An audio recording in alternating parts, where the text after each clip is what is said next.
참.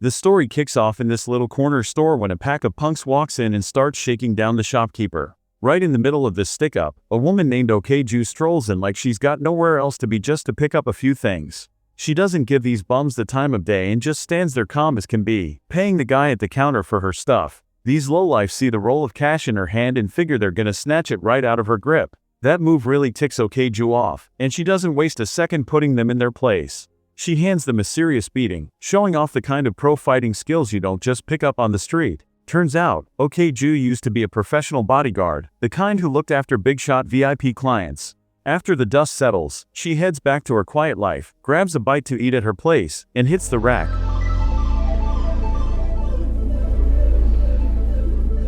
A bit later, her phone rings, and it's her best pal, Choi Min-hee. Min-hee tells her it's been way too long since they caught up and says she's got some heavy stuff she needs to talk about. She asks OK-Ju to swing by her apartment right then and there. OK-Ju doesn't think twice and makes tracks for her friend's place. When she gets there, she's pounding on the door and ringing the bell, but nobody's answering. Since she's got the code for the electronic lock, she just lets herself in. Inside, she spots a gift sitting on the bed, a pair of pink ballet slippers and a note. The note is a plea for OK-Ju to get even for Min-hee, saying she's the only one who can get the job done. The note also points her towards some internet profile or site linked to a guy named Choi Pro. Feeling a pit in her stomach, OK-Ju dials Min-hee's number and hears it ringing coming from the bathroom. She walks in and finds Min-hee dead in the tub.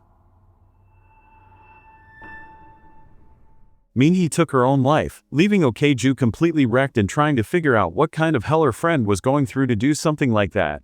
To get through the grief, OK-Ju starts thinking back to how they first met. In a flashback, OK-Ju walks into this cake shop where Min-hee was working. The shop was closing up, but Min-hee let her in anyway to pick out a cake. When Min-hee asks if it's for a party, OK-Ju tells her it's actually her own birthday. Min-hee gets all excited, wishes her a happy birthday, and mentions they went to the same school back in the day. That one night started a real deep friendship that brought some color to OK-Ju's otherwise gray life. Back in the present, OK-Ju is dead set on making good on her friend's dying wish for payback.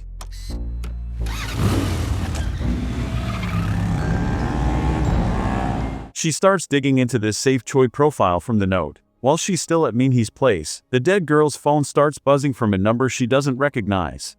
OK-Ju picks up but keeps her mouth shut. The guy on the other end starts talking trash, asking if her friends know the real truth about her and telling her to meet him at Jamso Bridge the next day. OK-Ju knows right then that this is the creep who put her friend in the ground.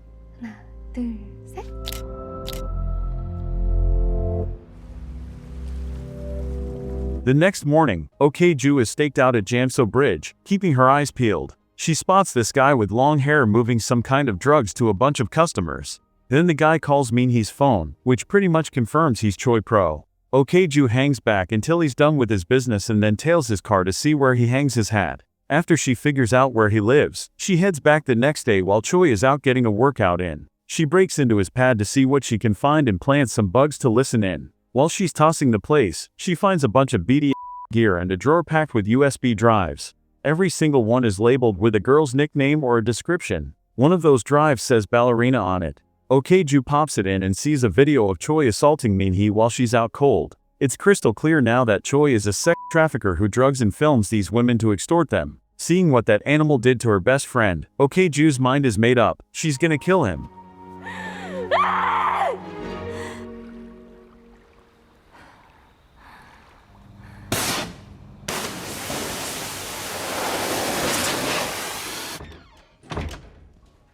Later that night, OK-Ju is listening in on the mic she hid in Choi's place.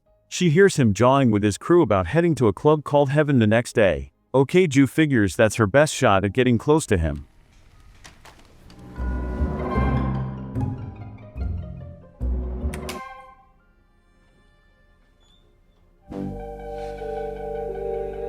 The next day, she shows up at the club and waits for Choi to clock her. Eventually, he walks over and starts laying on some cheesy pickup lines. Okju plays it cool, acting like she's interested, and even buys him around to keep him on the hook. After they hang out at the club for a bit, they take off in Choi's car. He drives her way out to some hotel tucked away in the middle of a jungle. This is the exact same spot where he drugged and filmed Minhee. Once they're in the room, Choi fixes Okju a drink. He slips a heavy-duty sleeping drug into the wine, planning to knock her out cold just like all the others.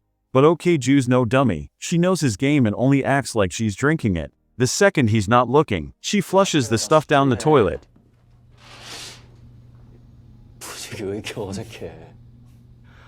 Choi thinks she's out for the count and starts his usual sick routine. He breaks out the BDSM toys and starts filming her with his camera. But right as he starts his assault, Okju shows him she's wide awake and goes at him with a knife. A real nasty brawl breaks out in that hotel room. Choi tries to scrap, and his hands get all sliced up when he tries to grab the blade. Okju manages to rip open his jaw with the knife and starts getting the better of him. Just when she's about to put his lights out for good, the hotel staff comes charging in. These guys are part of the gang and they're packing heat. One of them even comes at Okju with a chainsaw. In all the madness, a high school girl who was being kept there as a sex slave pops open a door. That makes the guy with the chainsaw trip over himself, and he ends up taking a chunk out of his own leg. While bullets are flying everywhere, Okju takes a hit in the arm. Okju and the kid manage to get to the parking lot and hightail it out of there in Choi's Lamborghini. Meanwhile, Choi is getting patched up by a doctor, getting his shredded jaw stitched back together. The next day, the big boss of the gang comes by to tell Choi just how much he screwed up. The boss makes it clear that while they're in the drug and trafficking business, he never gave Choi the green light to drug girls for his own sick movies. He tells Choi he's embarrassed the whole crew and made everyone else nervous. The gang leader lays down the law. He tells Choi he's got 3 days to find the woman who did this to him and bring her back.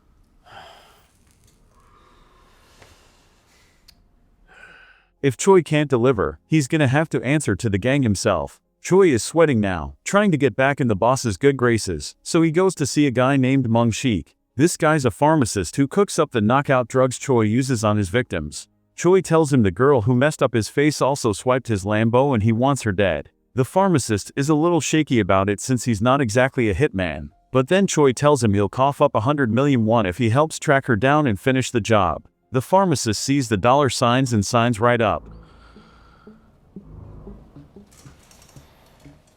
While that's going on, Okju takes the high school kid she saved back to her place to lay low. She knows she needs some serious hardware for what's coming, so she reaches out to an old contact to score some illegal guns. All she can get her hands on are some beat-up, old-school pieces. 용도가 뭐니? 그냥 뭐라고? 저리자.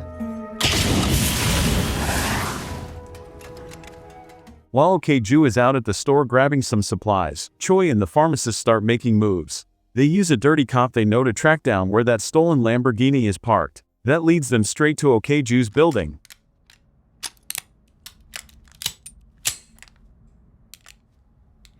빨리 끝내야 된다니까.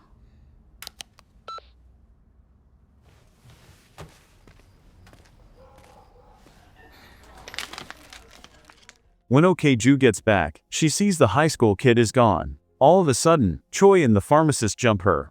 Okju has to think fast and dives out a window just to get away from them. After the scuffle, Choi goes back to the gang leader and feeds him a load of bull. He tells the boss he took care of Okju and buried her in the woods. But the leader isn't buying it and reminds him the high school kid is still out there and could talk. The boss tells Choi to kill the girl and wipe the slate clean. But Choi and the pharmacist don't do it right away. Instead, they take her somewhere private. They start working her over with a whip, trying to get her to spill where Okju is hiding.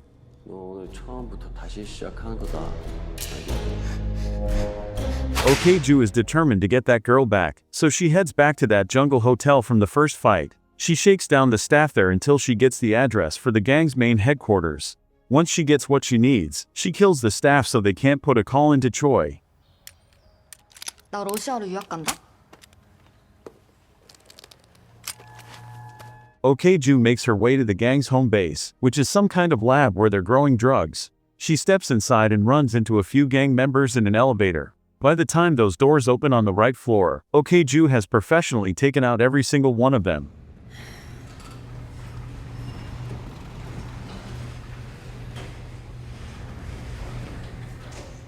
Okju keeps pushing through the drug lab until she hits the main room. She levels her piece at the workers and tells them to tell her where the girl is. She gives it to them straight, "Talk and you live, keep quiet and you're done." The gang leader sees Okju standing there and knows right away Choi lied to his face about killing her. He's fuming at Choi, but he plays it cool with Okju. He offers her a seat and says they should just sit down and talk this out like adults. Okju isn't there for a chat, she just wants the girl. When she doesn't get an answer, she just shoots the gang leader dead right in front of everybody. That sends the rest of the crew into a total tailspin.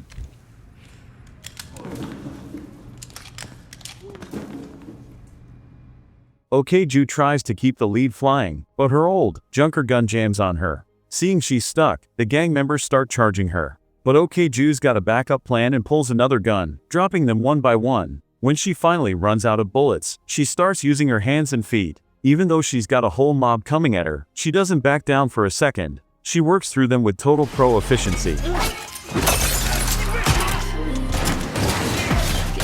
At the end of the lab fight, she pins down the last guy and asks about Choi. When he won't talk, Okju loses it. She shoves a piece of broken glass into his mouth and hits him so hard he bleeds out right there.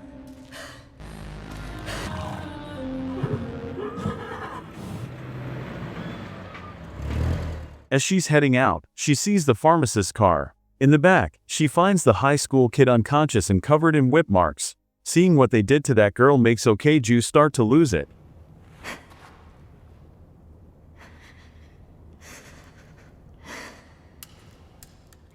She points her gun at the pharmacist, ready to end him, but then a shot rings out. It's Choi. He showed up and put a bullet in Okju. The pharmacist thinks he's home free and tells Choi he'll take it from here. But Choi has decided the pharmacist is just dead weight now. Out of nowhere, he shoots the guy in the back of the head, killing him on the spot.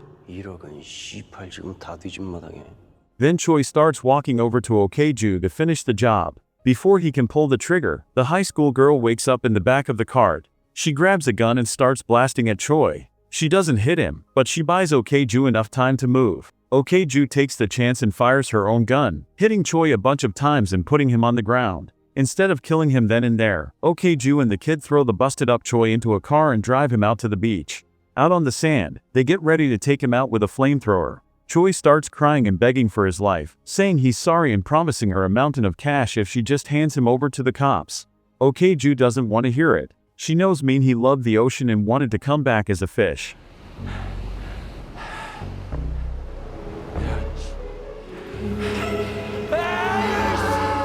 Okju fires up the machine and roasts Choi alive right there on the beach. She also torches his Lamborghini until there's nothing left but a pile of ash.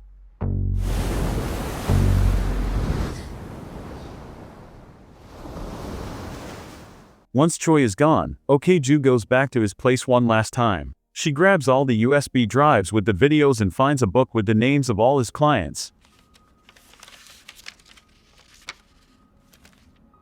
Having finally gotten payback for Minhee, Okju takes that book and drives off into the sunset.